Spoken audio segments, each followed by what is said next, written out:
पंचतंत्र की कहानियों की रचना का इतिहास भी बड़ा ही रोचक है। लगभग 2000 साल पहले पूर्व भारत के दक्षिणी हिस्से में महिला रोग्य नामक नगर में राजा अमरशक्ति का शासन था।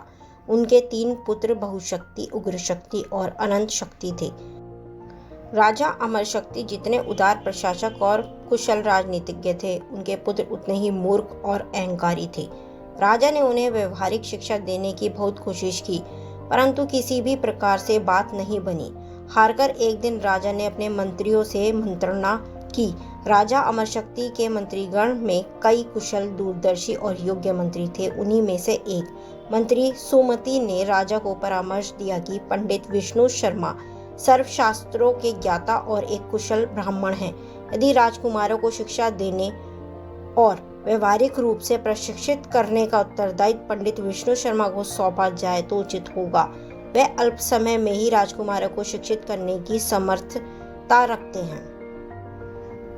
राजा अमरशक्ति ने पंडित विष्णु शर्मा से अनुरोध किया और पारितोषिक के रूप में उन्हें 100 गांव देने का वचन दिया।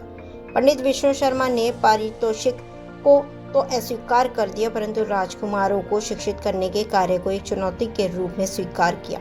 इस स्वीकृति के साथ ही उन्होंने घोषणा की कि मैं एक असंभव कार्य मात्र 6 महीनों में पूर्ण करूंगा। यदि मैं ऐसा न कर सका तो महाराज मुझे मृत्युदंड दे सकते हैं।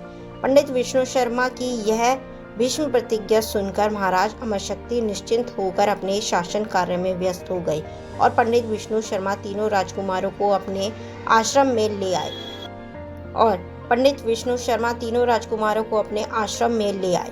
पंडित विष्णु शर्मा ने राजकुमारों को विविध प्रकार की नीति शास्त्र से संबंधित कथाएं सुनाई। उन्होंने इन कथाओं में पात्रों के रूप में पशु पक्षियों का वर्णन किया और अपने विचारों को उनके मुख से व्यक्त किया। पशु पक्षियों को ही आधार बनाकर उन्होंने राजकुमारों को उचित अनुचित आदि का ज्ञान दिया और इसके साथ ही राजकुमारों को व्यवहारिक रूप से प्रशिक्षित करना आरंभ किया। राजकुमारों की शिक्षा समाप्त होने के पश्चात पंडित विष्णु शर्मा ने इन कहानियों पंचतंत्र कहानी संग्रह के रूप में संकलित किया।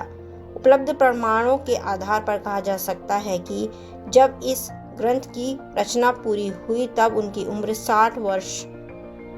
पंचतंत्र की 5 तंत्रों को 5 भागों में बांटा गया है। पहला, मित्रों में मनमुटाव एवं अलगाव। दूसरा, मित्र प्राप्ति एवं उसके लाभ। तीसरा, कोय एवं उल्लुओं की कथाएं। चौथा, मृत्यु या विनाश के आने पर यदि जान पर बनाए तो क्या।